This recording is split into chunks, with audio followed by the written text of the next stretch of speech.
So welcome back to more Mega Man 4, and here we're gonna invade Russia during the end of the Cold War. And hopefully we don't run into any of those pesky Czechoslovakians or any of those pesky Serbians or anybody like those. Actually, wait, I think I was wrong. Never mind. So it turns out we're in Dr. Cossack's castle, which is pretty unique Russian architecture.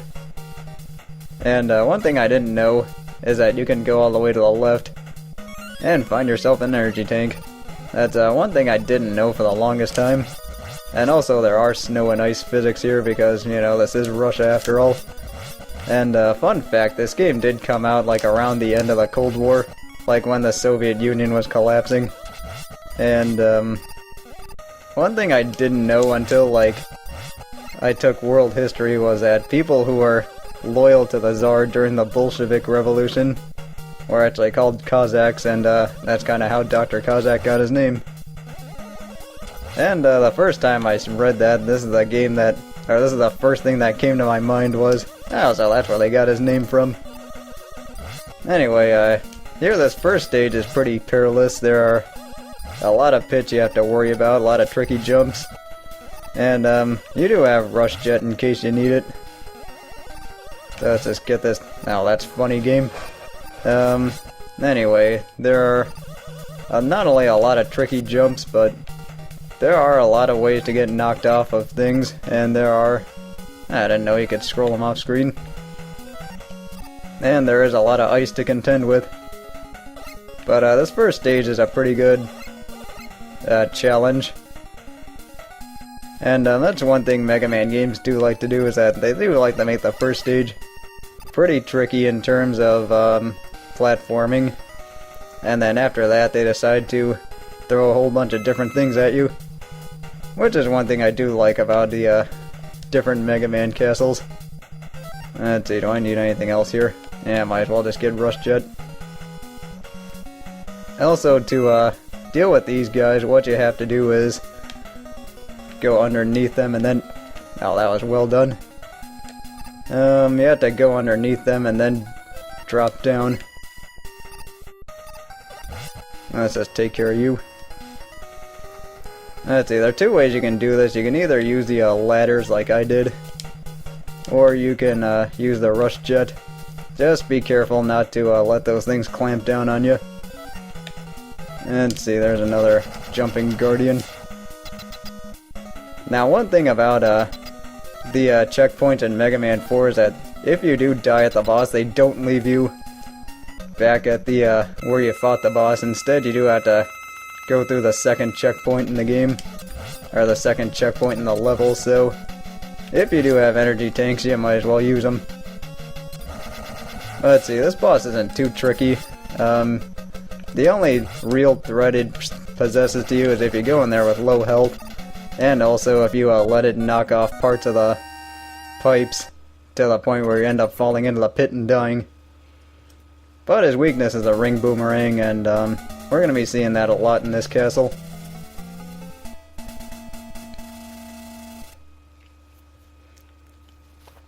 So now off to stage 2.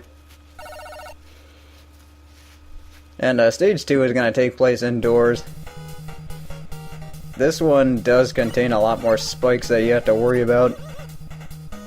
Let's see, did I go the right way? Yeah, I guess I did go the right way. There are plenty of alternate pathways in this castle, which is one thing I do like about this castle, is that there are plenty of ways to get to the same, I guess, spot. And then also, there's just a lot of things you can do, which is pretty good for replay value if you ask me.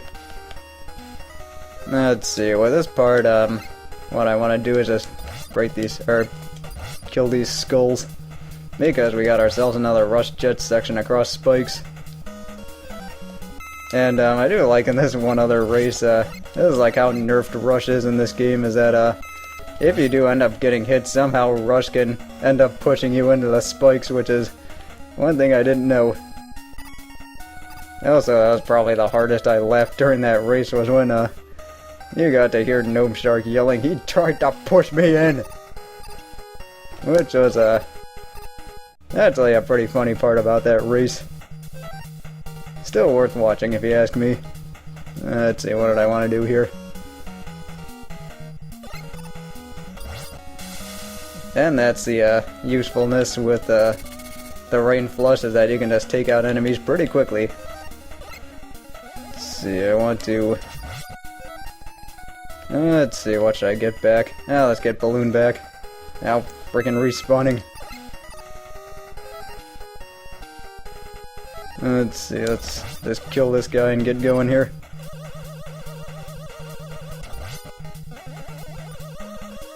And, let's see, this stage does feature... Although, here's a nice little rehash of Wily's Castle in Mega Man 3. Let's see, I want to get drills here. Do that, and then we'll switch to Toad and get that back.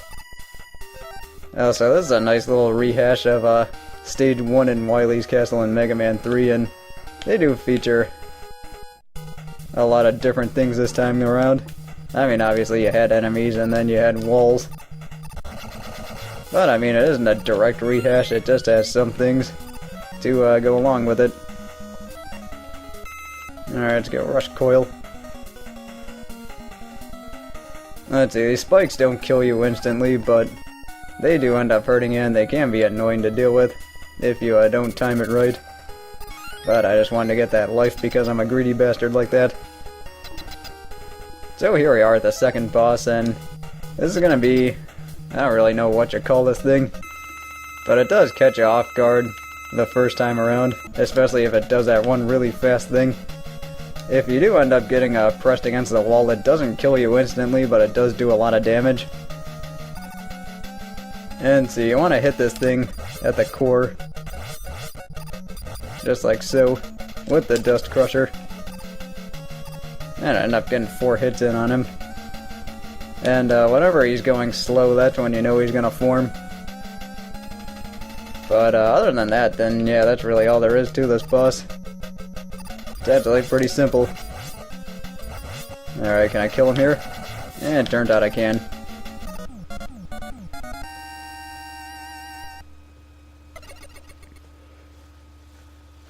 Let's see, 2 stages would be a pretty sensible place to call the video, but you know, since I do feel like getting the entire castle out of the way in one go, I'm gonna try and do that.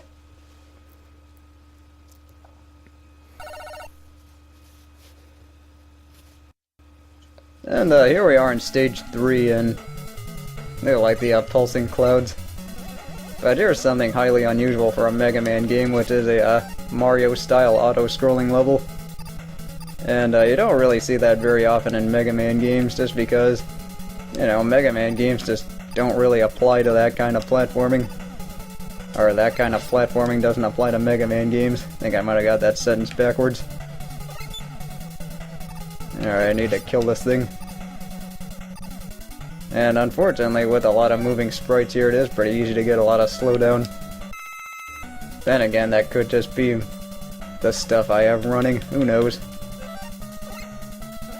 Either way, this stage is pretty good for refilling your weapons. Let's see, I think I want to get Rush Jet here.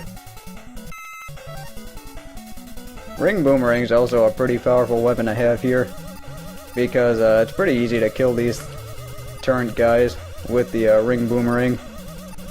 That is one thing I do like about this stage, is that it does mix it up, and also not only that, you do have your different challenges ahead of you. So now that that's done with, let's just get Ring Boomerang up. And then take care of these Saw Blade guys. The Saw Blade guys really aren't that tough to deal with, they're just annoyingly placed. So now here we are at another auto-scrolling section. And so here's another example of the game trying to teach us stuff. With the blocks that sink whenever you get down on them, but then whenever you jump away they fly up. But either way, this part's really not too hard, you just have to mine the Saturns, which is obviously much easier to do once you have the dive missile. And that is one thing I do like about the weapons in this game, is that they all have their unique uses. And then, let's see, you can do a lot of different things with them. And here you have to get down. I'd heard of ways you can jump off this thing and then still get there, but I've never actually managed to do it. Let's see, this jump is kind of tricky because I've actually gotten crushed before trying to get this thing. It's just some kind of weird, I guess, quirk in the programming. And here we are at our next boss. And unfortunately it's not Spiked Wall Man, but instead we have a turret boss. Well, not exactly a turret boss, more of a gunner thing. And what this thing does, well, the first form at least, it either shoots diagonally or it shoots straight ahead. See, the second one's a little bit trickier because you do have to deal with a lot of spread shots, and then you have to deal with a much bigger one if he decides to use it. Oh, and by the way, don't use Bright on this guy, because if you do and you end up killing him, then you can't get out. Which is something I actually found out by watching Gemini Laser's videos on this game. And he does a really fantastic job with the classic games.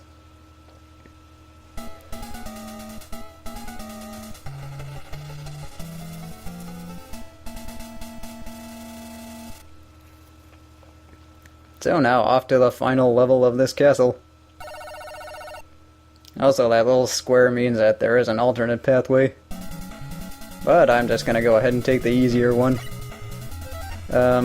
With the alternate pathway, the way it goes is that you have one that's a little bit less rewarding, but actually a little bit easier to deal with. Actually, wait, I don't think I got that right at all. Turns out there's this one a lot easier than the other. You don't have to worry about any pits, you don't have to worry about too many enemies. Now that was actually pretty fancy of me. So I gotta get my timing down here. Let's see, and we are up to 9 energy tanks. Always good. Yeah, might as well just keep this up now. And the good thing about this stage is that it does have some nice replay value. I mean, you can take different alternate paths, you can do a whole bunch of different things with it. And yeah, I'm just trying to speed through this part as fast as I can. Let's see, this part's a little bit tricky because you just have to get the right spot in order to get up there with the wire. You can also use the balloon, and the balloon is probably easier. And you get some nice little rewards here, which is always fun. And of course you get to kill Slinkies too. Not really sure why Dr. Cossack thought that Slinkies were a valid enemy choice, but I guess he was just feeling bored that day. Which, surprisingly, they do a ton of damage if they hit you, which I guess is kind of expected of a Mega Man game, is that the slower enemies always do the most damage. And of course, skulls on wheels. They're not too tough to deal with. Alright. Now, damn it, wanted to get that one for the drill. But what are you gonna do? This is a good place to farm for weapon energy or lives or any of those things, if you need them. But here we are at Dr. Cossack, and what he likes to do is he likes to play the crane game for some reason. Yeah, I don't really know why there are a lot of children's toys in this castle, but then again, this is a video game, so why am I questioning its logic? Let alone the logic of a Mega Man game. But anyway, what this guy likes to do is, he likes to pick you up with that thing and then drop you for massive damage. Like that. And then, his weakness is a Dust Crusher, so he's pretty easy to hit. And unfortunately, unlike most crane games, this one's not rigged. So here we get some plot. And it turns out Dr. Wily was holding Dr. Cossack's daughter hostage and forcing Dr. Cossack to fight Mega Man. But Proto Man ends up saving her. I guess because Proto Man just has compassion like that. But now for the big plot twist, and that's that we have to go to Dr. Wily's castle and end up beating him.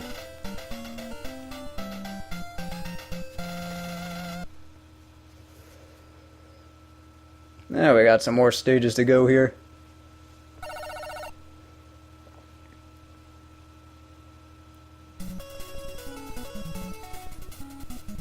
So with that, I am going to call the video here, so join me next time as we take out Dr. Wily for the 4th time. See you then!